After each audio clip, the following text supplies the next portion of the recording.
लोकशाहीचा बुलंद आवाज, रिपब्लिकन वार्ता, महाराष्ट्र.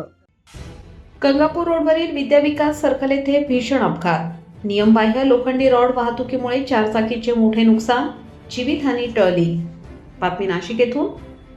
शहरातील गंगापूर रोडवरील विद्याविकास सर्कल येथे 24 मार्च 2026 रोजी सायंकाळी सुमारे 7 वाजता भीषण अपघात घडला.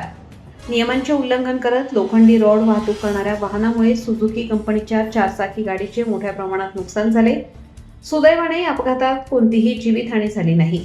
मात्र अपघाताची तीव्रता मोठी असल्याने परिसरात काही काळ भीतीचे वातावरण निर्माण झाले.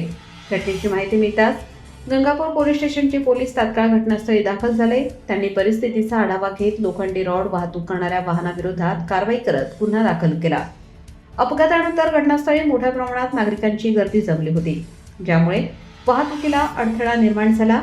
पोलिसांनी तत्परतेने वाहतूक सुरळीत करत नागरिकांना मार्ग मोकळा करून दिला.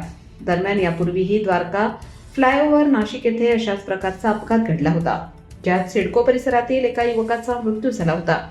त्यामुळे अशा नियमबाह्य वाहतुकीवर कठोर कारवाई करण्याची मागणी नागरिकांकडून जोर धरत आहे. नागरिकांनी प्रशासनाला आवाहन केले आहे की रस्त्यावर जीव धोक्यात घालणाऱ्या अशा प्रकारांवर तात्काळ कडक पावले उचलावीत.